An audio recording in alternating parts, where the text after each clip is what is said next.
When you hear the words Trail of Tears, what first comes to mind? For most people, it's Oklahoma. It's the image of Cherokee families marching west. It's the story that's been taught in classrooms. It's the tragedy that became one of the darkest chapters in American history. But before we can get there, we must first understand how it all began. In 1830, President Andrew Jackson signed the Indian Removal Act. The law gave the federal government the authority to remove native nations from their ancestral homelands east of the Mississippi River. The Choctaw, the Chickasaw, the Creek, the Seminole, and the Cherokee. Treaties were negotiated, promises were made, and land was demanded. For the Choctaw, it was the Treaty of Dancing Rabbit Creek. Millions of acres were surrendered. In return, the government promised compensation and a new home in the West. But what followed was suffering. The government was unprepared.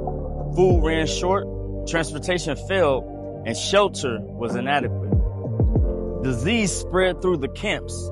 Children froze. The elders collapsed. Families had to bury their loved ones beside the trail.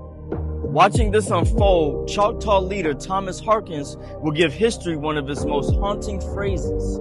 He described the removal as a trail of tears and death. Years later, the Cherokee removal of 1838 will become the most famous. Nearly 16,000 Cherokee were forced west. Roughly 4,000 died. But you see, the Trail of Tears wasn't just a Cherokee story. It was federal policy. A policy of removal. A policy of broken promises. A policy that turned native nations into refugees in their own homeland. And while most people know what happened in Oklahoma, few know that the same story unfolded nearly 2,000 miles away. Most people have never heard of Oregon's Trail of Tears, but in 1856, hundreds of Native men, women, and children from Southern Oregon were forced from their homelands and marched toward Grand Ronde. Before the march, federal officials negotiated treaties with the Oregon tribes, promising them protection, food supplies, and permanent homes if they surrendered millions of acres of ancestral land. One of the most significant was the Coast Treaty of 1855, negotiated by Oregon Superintendent of Indian Affairs Joel Palmer.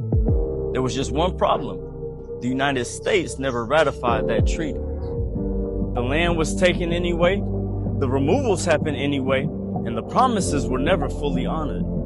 After the Rogue River Wars, the Rogue River peoples, the Takelma, the Shasta, and others were rounded up under armed guard. They were leaving behind everything that they had ever known. Their homes, their villages, their fishing grounds, and the graves of their ancestors.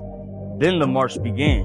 More than 263 miles, 33 days, through winter rain, snow, mud, and freezing rivers. Many had no shoes. Many had little food. Children marched beside elders who could barely stand.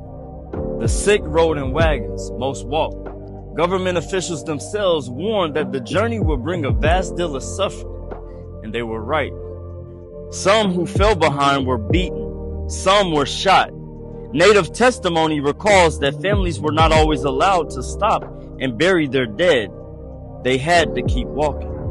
When the survivors arrived here at Grand Ronde, this was not home. This was confinement. Different tribes speaking different languages were forced together on a reservation far from the lands that they had known for hundreds of years.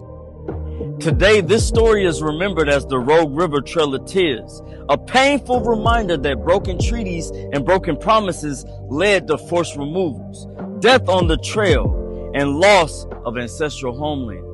And despite everything they suffered, their descendants are still here, still remembering, still enduring, still telling their story.